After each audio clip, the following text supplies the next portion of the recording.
We have a real opportunity here over the next 15 years to keep this interest in our country's founding, keep it alive, keep it going, and inspire people to learn more. And that's really the biggest lesson that I think I would take away, is that people are interested in learning more. And we have to look forward, obviously, but we can't look forward until we know where we came from, until we know what our principles are, until we know what is grounding us. And this 250th birthday has had a renewed interest for people in our country's history and our founding and the founding principles, and that will hopefully inform us and guide us for the next 250 years. Welcome to the Going Big podcast. I'm your host, Kevin Gentry, and this is the place where we celebrate bold moves and big ideas. Each week, I sit down with inspiring leaders, entrepreneurs, and change makers who are making a significant impact in their careers and in their communities. Whether you're looking to level up your leadership, pursue your passion, or just get inspired to take your next big leap, this is where those stories come to life. Now, if you're listening on iTunes, YouTube, or anywhere else you tune into podcasts, be sure to hit that subscribe button so you'll never miss an episode. Now, let's dive in to what it means to truly go big. Well, welcome back to another episode of the Going Big podcast. I'm your host, Kevin Gentry. And today I have as my guests two amazing women who've decided to make civics education related to an understanding of our Constitution central in their lives and in the lives of others. And I'm talking about my guests, Janine Turner and Cathy Gillespie of the organization Constituting America. At a moment when we are celebrating America's 250th birthday, you're going to learn about how they have brought the Constitution to life, especially with respect to young people. Janine Turner, as you may know, is an acclaimed actress, as well as writer, director, producer, and the founder of Constituting America, something she did in 2010. She had a passion for this, and since then she's spoken in hundreds and hundreds of school classrooms, and recently she was just appointed by Governor Greg Abbott to the Texas Commission on the Arts, just noting her lifelong dedication to this sort of effort. And then Cathy Gillespie serves as the CEO of Constituting America. She has spent many years in public service, well known in many regards, and helps ensure that these operations are reaching so many young people. And I think as what you'll see, Constituting America is not just another civics organization. Instead, it is an effort to take the ideas of our founding, the ideas of the Constitution, the Bill of Rights, through various forms of media and entertainment to bring it alive in a way that just helps young people in particular understand the power of these important founding ideas. Well, it's a great pleasure to have you, Janine Turner, Cathy Gillespie. Thanks for joining us today on the Going Big podcast. Well, Kevin, it's great to be with you. And I'm one of the biggest Kevin Gentry fans there is, and love your podcast, Going Big. Love it. So it's a real honor for Janine and me to be with you today. We're very excited. It's great to be here. And I want to say quick to Cathy is a commissioner herself. You know, she was appointed by the Senate to be a commissioner on the America 250. So I want to brag on her a little bit, and all of her years as a chief of staff on the Hill. And she's just she has the most beautiful, dedicated heart to public service. And Constituting America just wouldn't have sprung to life without her. So I'm so glad you jumped in on that, because I'm a big Cathy Gillespie fan, and you're right. Her years of service on Capitol Hill and leadership positions, very, very effective in her work in many regards. And you're right. She's been one of, 16 private citizens who served on the Semi-Sesquicentennial Commission to celebrate America's 250. So we appreciate your service in many ways, Cathy. So I want to take it to the founding of this and start with you, Janine. What did you see that the problem you wanted to address, the opportunity you saw? What did you want to do in founding Constituting America to bring these important issues to life? What were you trying to accomplish? Well, what I was trying to accomplish, and what I believe we are accomplishing, is just a way to present the United States Constitution in a way that it's relevant. Because I think so many people think it's an old antiquated document. We don't need it anymore. It was a long time ago. And also, there's just a dearth, a kind of a huge vacancy of knowledge about the United States Constitution. Teachers now are too busy with STEM or whatever, my testing, to really think that history matters. And if we don't have an educated populace moving forward with the rising generations that understand the true American exceptionalism, if we want to talk about American exceptionalism, we've done an entire study on this with one of our multi-tiered programs, our academic study annually. But the true American exceptionalism of, the Declaration of Independence, our Revolutionary War, the United States Constitution, the Federalist Papers, that's what makes us great, this ability to amend the Constitution. So everybody, people don't even know. They don't know. They don't know that if a president goes abroad, it's supposed to be ratified by the Senate, and they're not supposed to be changing the name of the document.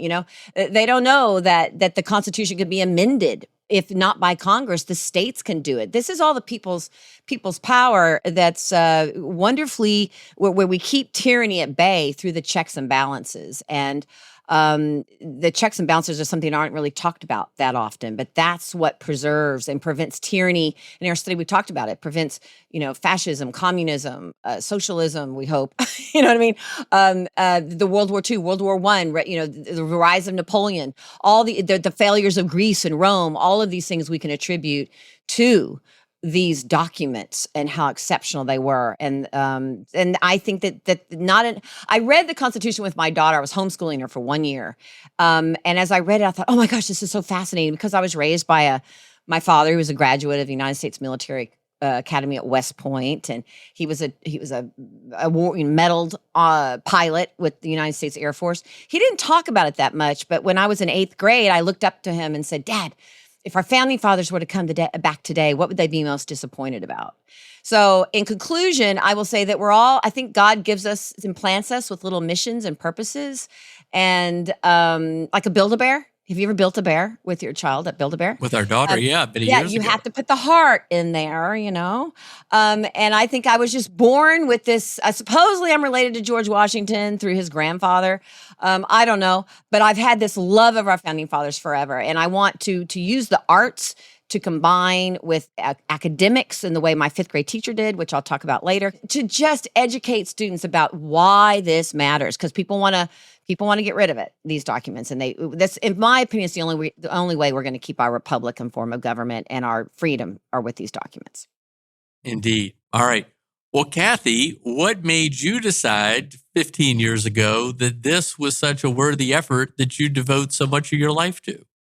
Well, first of all, I love working with Janine. We first met in 2004 and worked on some different projects along the way until the day that she called me up. I think it was in 2009, and said she wanted to start this foundation and promote the U.S. Constitution.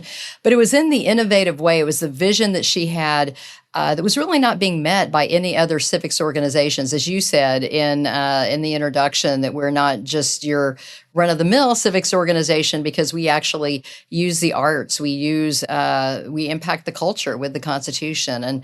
And I one of the best practices when you first start a foundation is you look and you say, okay, who else is doing this? And we took this vision that Janine had for Constituting America, and we looked at the other civics organizations. We thought, there's really room here. This is something that's not being done anywhere else.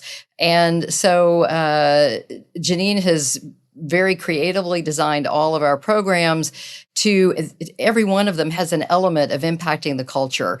And that's really what drives our primary mission at Constituting America. Well, as you'll know, this is the Going Big podcast. One of the reasons I wanted to do this is to inspire others to cast a big, bold vision as you'll have, and to take action. And this is designed for people in all walks of life, but especially also in the nonprofit sector, where people are trying to get to the root causes of a particular problem or really achieve something big. All right, Janine, back to you. You talked about the influence of your father. What about his influence prompted you to actually take action? Because that's the key. People can talk about these ideas, talk about what they like to do, but you got to do something. What prompted you to decide to take action and found this nonprofit? Well, you know how Ronald Reagan talked about that that it's in the air, it's something that's around the kitchen table, and that it's our responsibility as parents to imbue this service of country to our children. And I think all of us should think about that. What kind of legacy are we leaving with our children? Forget schools, you know what I mean? Just in our home. And I think my father did that with his quiet stoicism, his bravery, his dedication to West Point, which he was a football player, played football for West Point from 50 to 53 to 57. And just he didn't really want to stay at West Point, but he did it. And he did it for his love of country, and he did it for his children. He told his mother when he wanted to leave I don't want to stay here. It was a shock to him, you know what I mean? From a small town to square meals, and it was very, very tough. And my dad's a tough cookie. But my dad had this sense of bravery, and he would tell me often about his mission during the Cold War was to take the B-58 Hustler to Russia. And that his mission, he probably wouldn't have returned alive. And I think that permeated my soul, the thought that my father was willing to give his life for his country, like so many of our heroes in our country through the armed forces, men and women have done from centuries, that willingness to give your life for it. And so I think I have to say that was a big part of it. And also I do want to say that my fifth grade teacher, for all the educators out there, it's one of the reasons we're so focused on going into the schools with our George Washington Speaking Initiative. My fifth grade teacher in a very small school in North Fort Worth, it was my first year there. It was his first year there. And the cows were in the playground, right? There was like a tetherball and a cow. It was like nuts. But I loved that little school, and it was falling apart, and it was old, and I didn't care, because in this room was this teacher who used the arts and academia to embed a love of our founding fathers and our country in us. And the way he did that was that we were learning about the Declaration of Independence that year, but also he cast all of us in roles in the musical 1776. And this is right before the bicentennial. And so I played Martha Jefferson, and he ended up, and he just passed away recently. He's still influencing. I met my new assistant director from my musical at his funeral. Mr. Ingram is still having an impact. He's been a part of my life for decades. But he really started my love of country through the academia aspect and my love of the arts. I can credit him for both of those big achievements in my life. So I think every educator out there, the power that you have to influence children's lives and to be great patriots and to go on and do things for the country is monumental. Yeah, here. Well, it's amazing how you learn. In this podcast, I learned from how people are influenced. And so often it is a teacher that just creates that spark. And so that's awesome. And by the way, we've had a lot of people talking about how they were influenced 50 years ago in the bicentennial to do something that is, now being repeated in a way 50 years later for the 250th.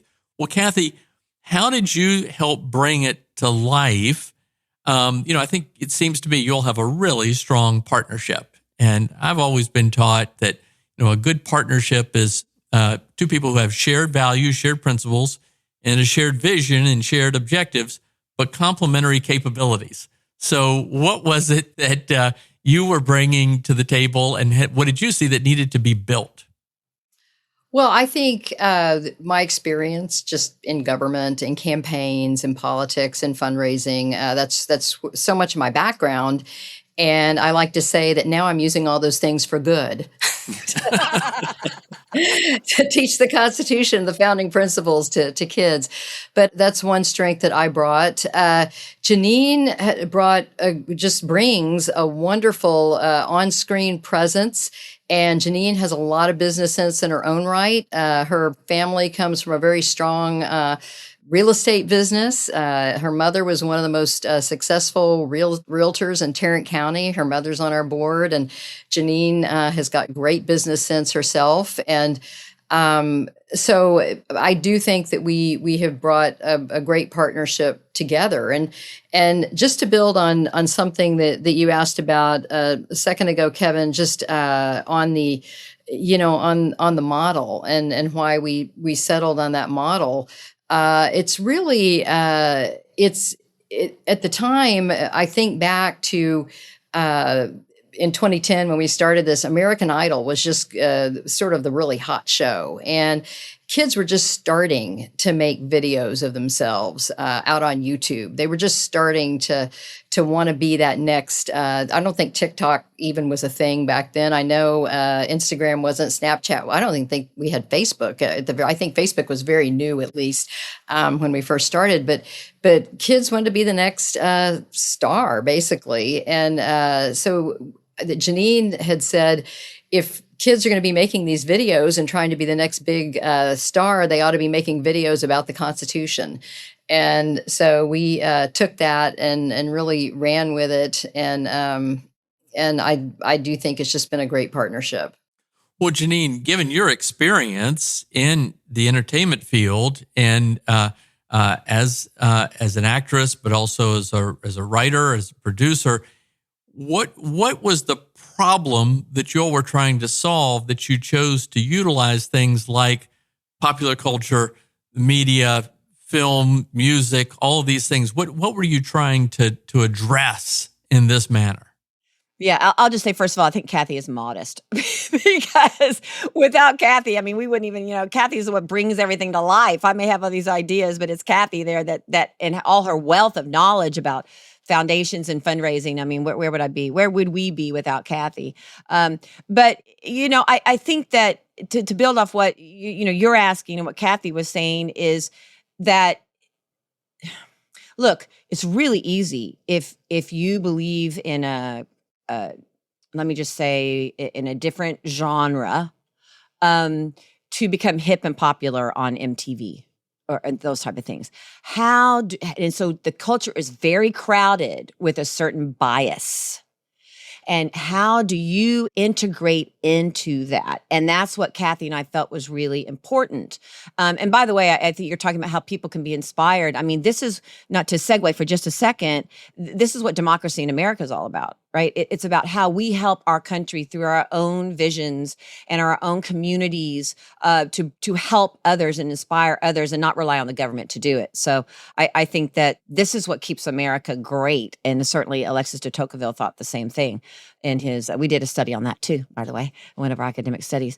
But to be able to, we thought, how do we get students inspired to direct a 30-minute commercial, to create it and direct it, to direct a short film, to create a song that's toe tapping. I said, Cathy, wouldn't it be so great? They're toe tapping a song that's one, country or this or that, and people can't, and they're listening to it on the radio and they don't even realize, it's everything. They don't hit you over the head, other biases. They're subtle, right? So to have a great song that people are like, oh, this is so good. Wait, what are they talking about? Oh, Bill of Rights? What's that?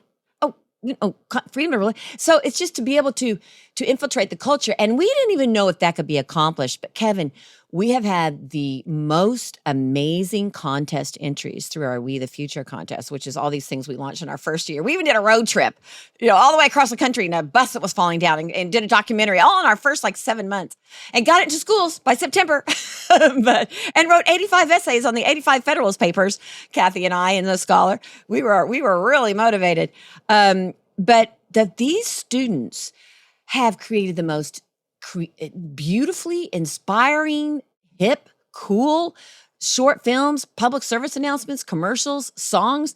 And then we go on, which we don't think any other foundation really does this. It's why kids love our foundation. Many of them come back to work with us from various political parties. By the way, we're not just one genre ourselves. We want to include the Constitution to everybody because it's a nonpartisan document. But these students have created these songs. We then go hire companies to promote their works. So we don't go to Madison Avenue and do a great little kind of adult PSA. Our students do them, and they have won awards. They've had millions of impressions on the radio. These songs have actually been on the radio, millions and millions of impressions. Cathy knows all those stats by heart. But also the PSAs have been played on television. One of our winners, our first year, was like, Mom, oh my gosh, come look, our PSA's on television. So it's kind of a 1 through 5 step. inspire the kids, get them inspired to enter, and then they do their works, and then we promote them. We sometimes re-record them for them. We put them on the radio. Then they get national exposure for their choice of career, and then they go on a trip. And on that trip in DC, which is phenomenal because of Cathy, these kids are sitting down with Supreme Court justices.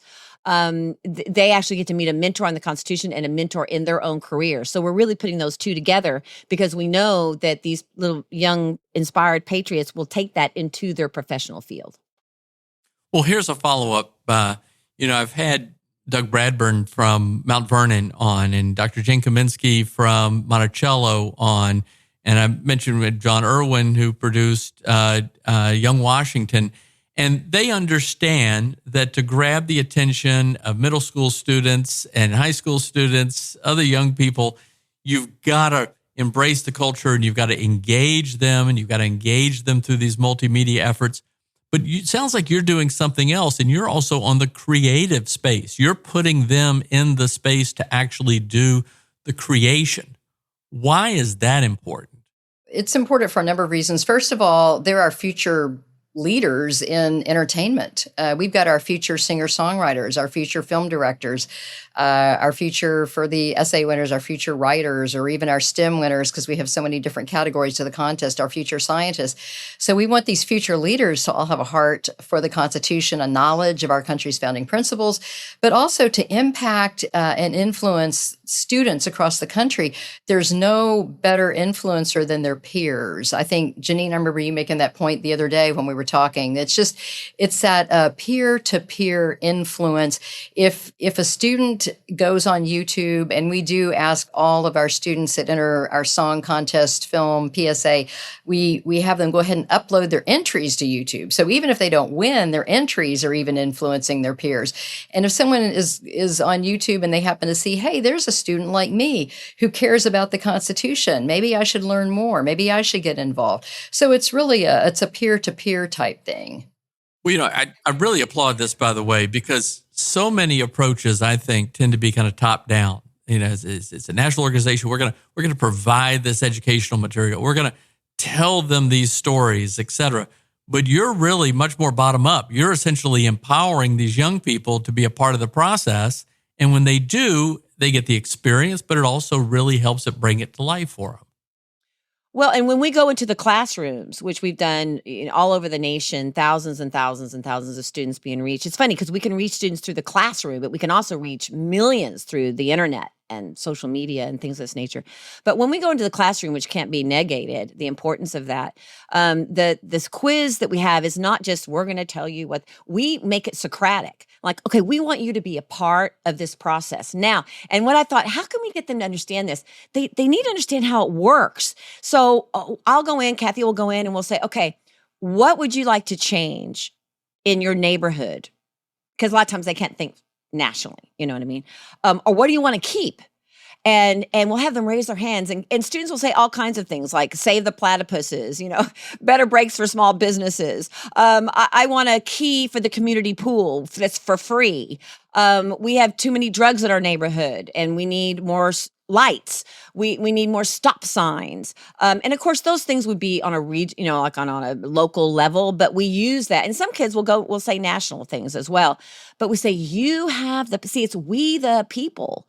It's not we the government. And those bills that are getting created in DC are they're not supposed to be saying, hocus pocus, I want to create a bill. It's coming from you. Your voice. So we get them to start thinking about things that they want to keep, and it's really fun to watch their wheels turn. Like, I want to keep a park. We need a better recreation center. I don't want these trees to be whatever it might be. We don't judge what they want. We just say, okay, but this is why checks and balances matter in the Constitution, because those checks and balances are going to protect you from a king or a tyrant or even a Congress, any branch of government from becoming too powerful.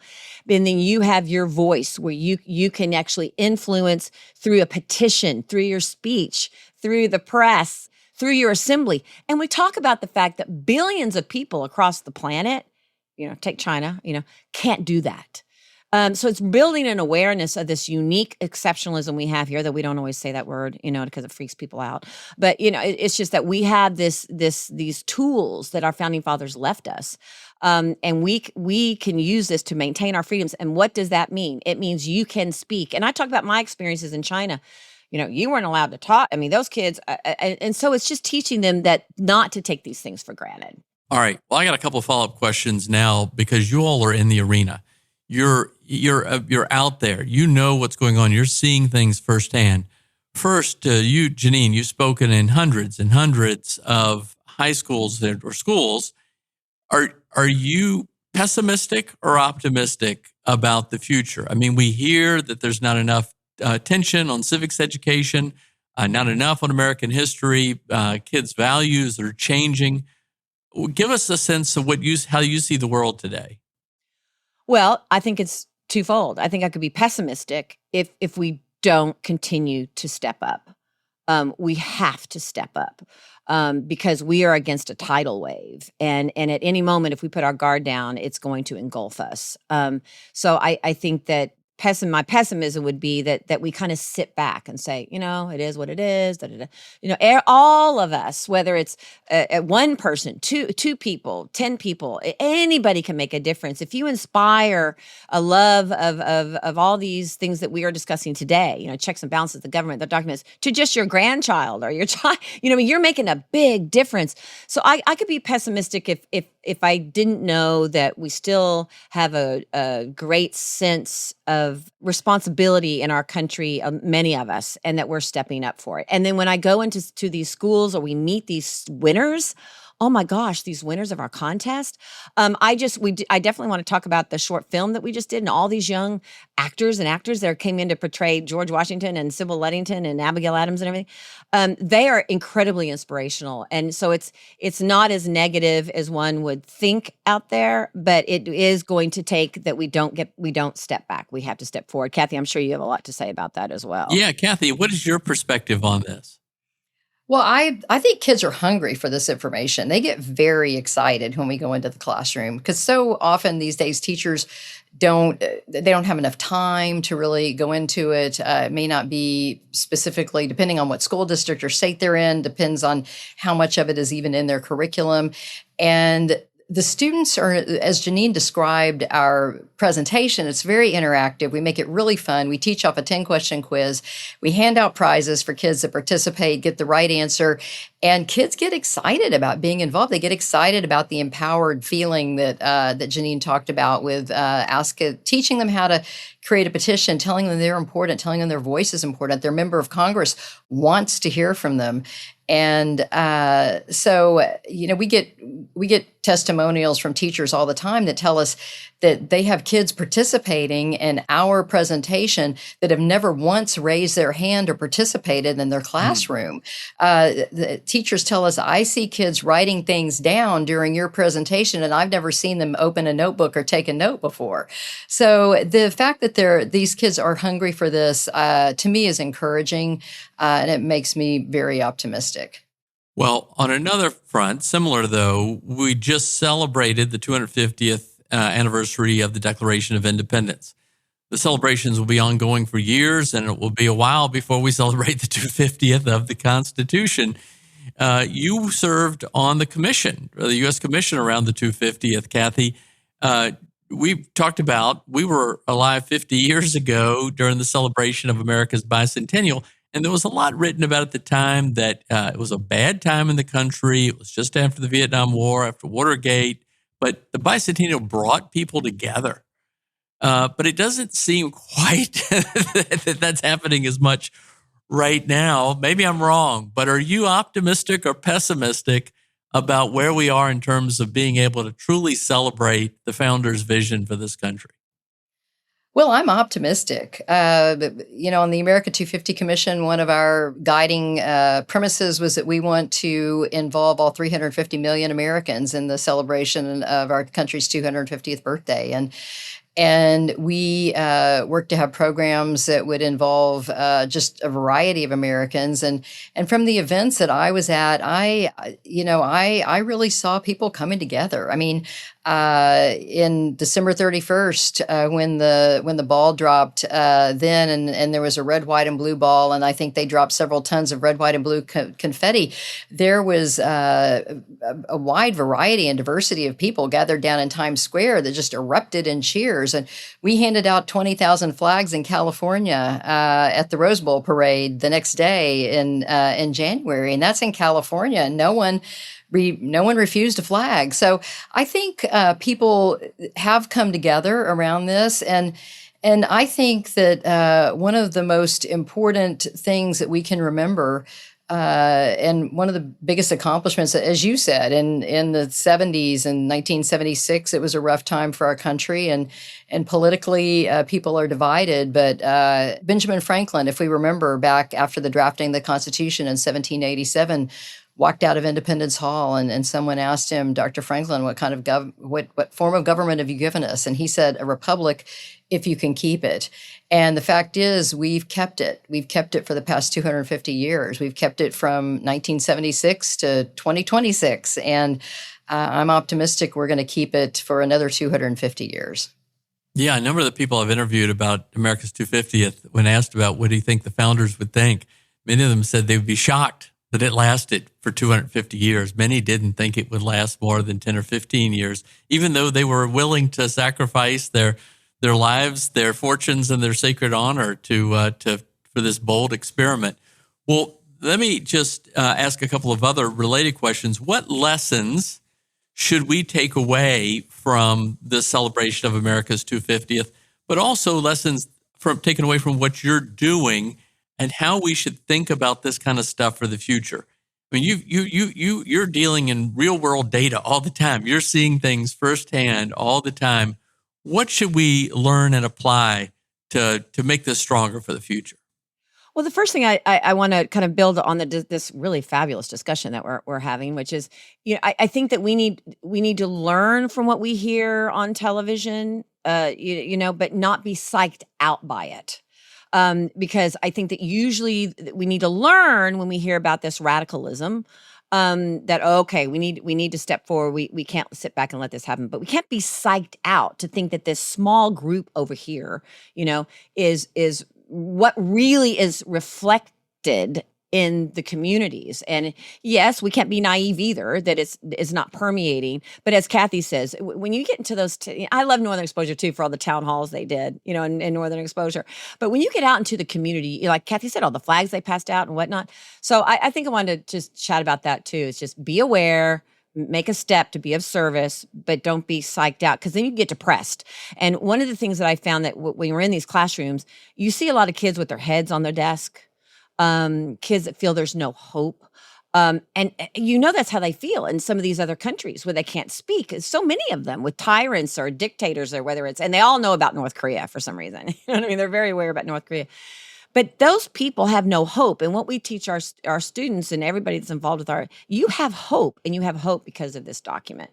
And then when we have them write their own petition, they understand how that works.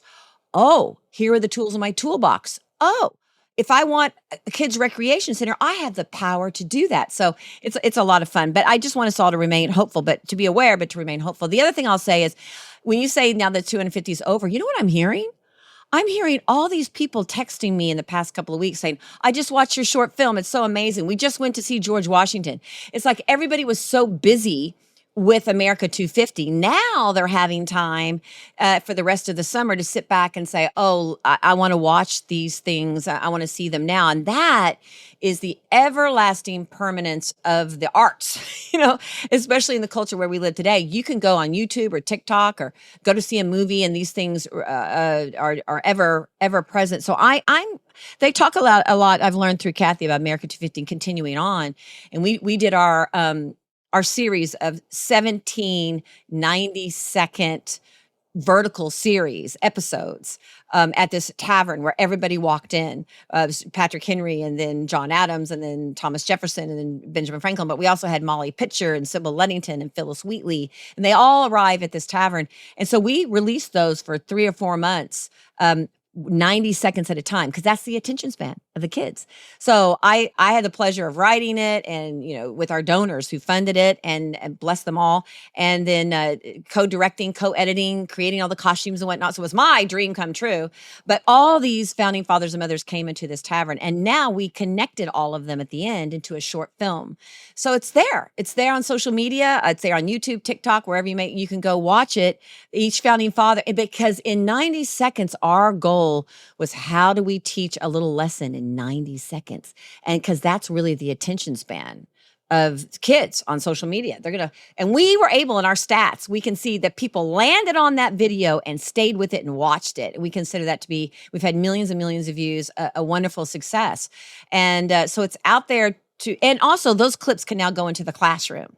So if they don't have 21 minutes, our short is 21 minutes, they can show 90 seconds here, 90 seconds there. Let's watch it. It's a great educational tool for the classrooms that we created for the media. And now we want to go forward next. We want to have all these founding fathers come into the tavern and talk about the Articles of Confederation. And they come into the tavern and they talk about the Constitution. And they come in the tavern later and talk about communism. I mean, that was only season 1 for us. We're excited about it. Cathy, what lessons should we take away? Well, and just to build on something that Janine said, this is not the end of America 250 at all. This is really just the beginning. For the next 15 years, we have got a series of 250th anniversaries. As you mentioned, Kevin, the signing of the Constitution, the ratification, the implementation of the Constitution, the victory at Yorktown before all that.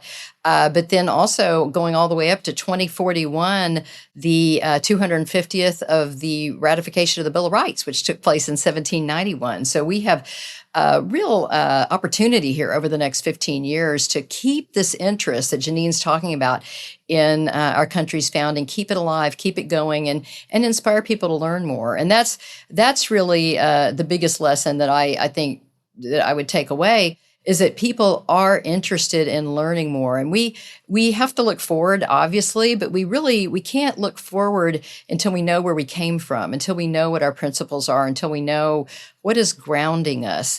And people, this 250th birthday has had a renewed interest for people in our country's history and our founding and the founding principles. And that will hopefully inform us and guide us for the next 250 years. Yeah. All right. Well, a few questions to wrap us up. One is a little different. You all, in 2010, a little more than 15 years ago, just went out with this big, bold idea to start this effort, Constituting America. For somebody listening that may have a really great idea to solve some big problem in society and they want to start a group, an organization that can address that, given what you've gone through, what either encouragement would you offer or even advice? I mean, I'm sure it was not a straight line to success. I'm sure you faced many challenges and setbacks at times, as we all do. What would you offer to somebody listening in that regard? Well, I think that the first thing is the passion of your idea, and that how beautiful that we live in a country where we can take that idea and manifest it into something great. And that's, whether it's a 501c3 or free enterprise, whatever it may be. I mean, you can look at the Hallow app. I mean, the Hallow app is, and I'm not even Catholic, I'm Protestant, you know what I mean? But I mean, the Hallow app is not even a 501c3, but it's having a great influence of people out there in that genre. But I think, look, free enterprise and the ability to copyright your genius or what you may want to invent has been the reason we've just blossomed. I mean, in the past, the kings and queens, dictators owned all the rights to anything. And the fact that people can have an idea that they can create and take forward is one of the beautiful promises in the exceptionalism of America. So I think your idea and your passion is first and foremost. Secondly, it's to call your best friend like Cathy Gillespie. Hopefully everyone has a Cathy Gillespie. She's been the greatest partner. And it hasn't been easy. And we are two very passionate people. We're both really driven. We're exactly the same age, basically. We come from the same generation. We're still that good old workhorse type. I joke, I say, Cathy, when we die and go to heaven, I'm going to be on a cloud and I'm going to go up to you and go bump into you on another cloud. I'm going to go, I have an idea. And then Cathy's going to follow me on around the cloud and go, but you have to sign this document. We got to get this going. And did you read this? So it's just like, it's the partnership that you create and the people with whom you navigate to help you build that is also really important. But the passion is going to be the first and foremost element of it, I believe. So yeah. And Cathy, I'm sure you'd like to build on that. Well, you'll obviously have a very strong and effective partnership. Cathy? Well, I think finding a need that's not being already met and building some strong programs from the beginning that people are going to want to give to. And that was one thing that Janine was really just instrumental in, just her creativity and coming up with these programs. And, our first program was the contest, and we got kids excited. Janine went out on Fox, also building the audience. And I remember one of Janine's first appearances was back when Glenn Beck was still at Fox, and it almost crashed our website because people were so excited about it, and we just didn't know that we need to do something to the website in order to accommodate all these people that were going to go on. But the website held, and these donations started pouring in, and we have so many donations that came in when Janine did that round at Fox in June of 2010, and I'd say 80% of those people are still with us, still donating. Wow. 16 years later. And it's continuing to add the programs that really fit with the mission and trying to stay true to the mission and not going off, maybe in directions that are not part of the mission. And I think that's something that's important to the donors to know that they can trust Constituting America as an organization, and that they understand our mission, and they understand that all of our programs support that mission. In one of our programs, our academic study, it builds off something you were saying earlier, Kevin, is entitled "History Holds the Key to the Future." And I always joke when I read because I'm the co-editor of this academic study, and I read them online for people. But I always say, and as Shakespeare said, "What's past is prologue." So history really, really is important. And another thing I'll say is just don't give up before the miracle. Just if you and Build-A-Bear, if God's implanted a heart for you to do something, just don't give up for the miracle. That's the beauty of America. If we just show up, and it hasn't been easy. I mean, I think what Cathy and I, we've been through a lot together. But the dream and accomplishing it and seeing the impact numbers and just knowing that we're trying to do something with our lives that leaves a legacy to make our country a better place. I've had an extraordinary acting career, but sometimes I think this is the most important thing I've ever done because it's for country. Nice. All right. If somebody listening wants to get more involved in Constituting America, what should they do, Cathy? Well, they can go on our website at constitutingamerica.org. They can sign up for our newsletter. If they're a teacher and they would like us to come speak in their classroom, they can click our book a speech button. Or even if they're a parent and they would like us to come speak at their child's school, click the book a speech, and we can reach out and they can help connect us to the schools. But if you're a parent, grandparent, aunt, uncle, neighbor, and you have a relationship with any students that are ages kindergarten all the way up through college, grad school, we even have categories for adults and for teachers. Enter our contest. Get all the young people you know to enter our contest. That's a great way to get involved, because I believe it's something like 85% of the kids who enter our contest say they learned something new. They learned something they didn't learn about the Constitution in school. So just entering our contest, kids are learning. And follow our Pursuit project. Go on YouTube, watch our videos. And sign up for our 90-day study that we have going on right now on the Declaration of Independence and its impact on important moments in our country's history, how the concept of consent of the governed helped move our country forward in so many different ways. So there's a lot of different ways to get involved. I would say follow us on Instagram, follow us on all of our socials, on X, on Facebook, but most of all, just go on our website and explore what you're most interested in. And our short film is there. I never actually said the title of it. It's called The Pursuit, like the pursuit of happiness and industry and whatnot, but it's called The Pursuit. So 21 minutes, you can watch the short film. Or you can watch 90-second episodes, but it's really fun. A lot of people don't know about Sybil Ludington, who rode her went on a journey longer in the middle of the night to make everybody aware of that the redcoats were coming, than Paul Revere. And she was a teenager.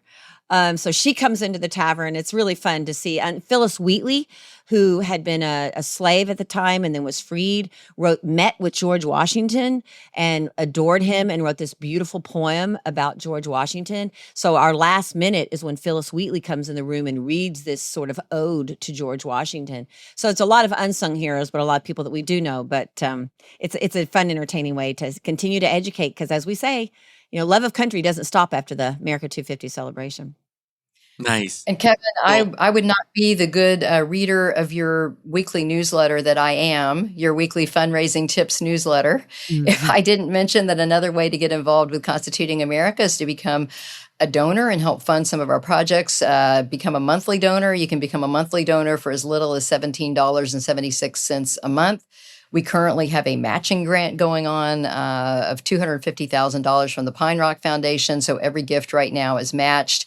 And we are always raising funds so that we can reach more students, more adults, and have more of an impact on our country. Excellent. All right. Well, Janine, close us out because you were the one who had the initial vision. You had the idea. You got with Cathy to bring this into reality. What should anybody listening take away from what you would like to have accomplished for the next 15, 25, 50 years? What would you like us to look back on and see that you helped launch? What would you like us to take away from this conversation today? Well, first of all, Kevin, thank you for all that you do for our country. You're a great patriot. And thank you for your wonderful show and for all your contributions. I just want to give you an accolade as well. Thank you. Thank you.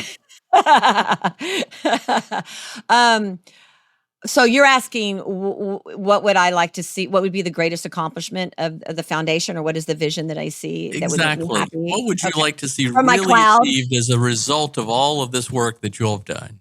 From my cloud up there with Cathy, as we look down? Yes. It would be a rising, a vibrant rising generation who loves this country, who understands that we've been through a lot in this country, but we have stair-stepped to enlightenment, to understand that it's okay to feel that we live in an exceptional country. It's okay to be proud of our country. None of us are black and white, perfect. And then, but we all are human beings that are striving to do our best, to understand that our founding fathers weren't perfect, but they left a legacy of a foundation on which we could build our futures and be free, whether it was religion or to dream the impossible dream, whatever it may be. And to really understand that these documents aren't something that should be tossed over the shoulder. The Declaration of Independence, talking about the life, liberty, pursuit of happiness. But as Cathy was mentioning earlier, my favorite part is the consent of the governed. When we create a government, the governed is by the consent of the governed. And we often these days, I think it's we the government, not we the people. So if we have these rising generations that then raise their children, America will survive. And to understand that this Constitution really checks and balances, and to really understand what they are, so that when we elect people and vote for people to go take our ideas to DC and to become bills, that they are obeying the rules. It's a rule book. We teach these kids like soccer, basketball, you got to have a rule book. So to understand that the Constitution is a really necessary document. So I would love to see 20, 30, 50, 100 years from now, that the Declaration of Independence is still vital. As George Washington said, the Declaration is the golden apple, and the Constitution is the frame that protects that apple. So it's really a 1-2 step. So I would love to see 100 years from now where the Declaration of Independence is still going strong, and that the Constitution is still going strong, and that amendment process is utilized. Because today we think, executive orders, which is maybe too much, and then the Congress, they can be switched and changed. But if you have an amendment, it's most of the time, except for prohibition, it's long lasting. So to understand that we the people can go in and make a difference, and not to give up on that. Because if we give up on our power, we don't have much of a future in all of these documents. Well, Janine Turner, Cathy Gillespie of Constituting America, thank you for joining us on the Going Big podcast. Thank you for all that you're doing to go big for these important ideals in our country. Thank you. Well, thank you, for Kevin. having us. It was a really great discussion. And like Janine said, Kevin, thank you for all you do for our country and for our Commonwealth. All right. We'll have you back in a few years to give us an update. Thanks a lot, you all. Oh, great. Thanks for tuning in to the Going Big podcast. I hope today's conversation left you feeling energized and ready to tackle your biggest goals. Don't forget to subscribe and leave us a review on iTunes, YouTube, or wherever you listen to podcasts. It really helps spread the word, and it gets these inspiring stories out to more people. You can also find more content, resources, and updates at our website, goingbigpodcast.com. Remember, the only limits are the ones you don't challenge, the limits that you impose on yourself. Keep pushing, keep growing, and above all, keep going big. See you next time on the Going Big podcast.